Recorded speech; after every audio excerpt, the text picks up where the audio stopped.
shine a Cinderella step, yeah. Sup everyone, I'm your female otaku and I'm here to review episode 14 and why not review a little bit of episode 13 as well since I didn't get to review that last week. Shingeki no Bahamut, Virgin Soul. Let me talk about the new opening and ED first. I like the ED more, but I also like the opening. It's kind of odd though because the new opening and ED, both of them sound like a summer hit song. You know what I'm talking about. Every year you have those select few summer hit songs that are played over and over again, and it doesn't stop in the summer. Oh no, it carries on into the fall, might even carry on into the winter depending on how big this song gets, you know? Both of these songs were pretty popish with a little bit of house in the mix. Mainly the opening had more house into it, but the ED was definitely that kind of upbeat pop music that would probably be one of those hits of the summer, you know, if this was playing on an American radio station. I actually really like the visuals of both the ED and the opening. More of the ED though, because you know, they're dancing and I'm a sucker for dancing in anime. It just looks so cool. It's a lot of fun too. It makes you want to dance. You really get into the groove of things. And then come on, that was hilarious. You had freaking Azazel doing some sort of robot.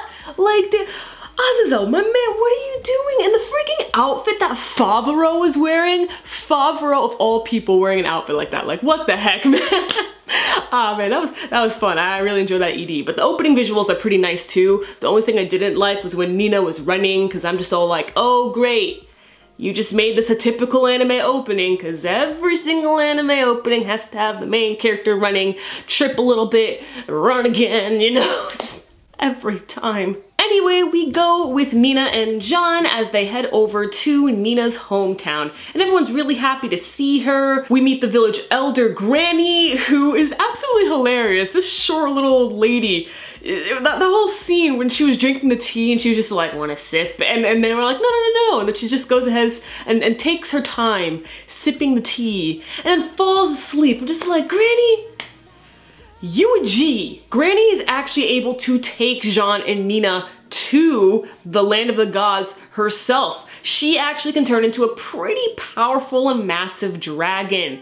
Old lady still got it. We meet an adorable little pet of Nina's named Peep Peep, and I was very curious of meeting like Peep Peep because we've actually seen Peep Peep. Oh gosh, it's so cute. We actually met Peep Peep over in the old ED, and a lot of us were wondering like, what the heck is this? What is this little puff brown ball thing? What's it doing? What is it? And so it's just Nina's little pet thing, and it's so cute. Let me talk about Nina and Cherios because it was discussed in this episode, and you know, like I said, I want to talk a little bit about last week's episode as well, so you know, I'll just bring it all together. So Nina still loves Cherios, and Cherios actually likes Nina too, and they're in a very strange predicament, man. Nina realizes and she knows that she still loves him even though she knows all of the terrible things that he's done.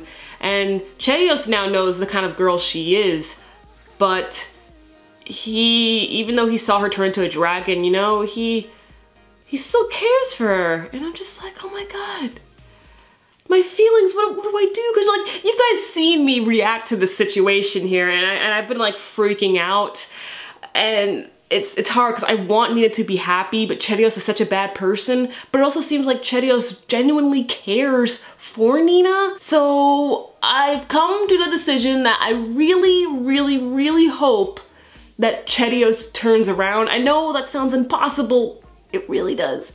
I know. I really hope Cherios turns around and maybe works with the good guys. Maybe there's a greater foe down the road that Cherios will have to team up with, you know, Nina and the gang, and things could be great. Maybe. I don't know. I can't help it, man. I know there's a lot of Azazel x Nina shippers. I was on that train for a little bit. But dang it, man.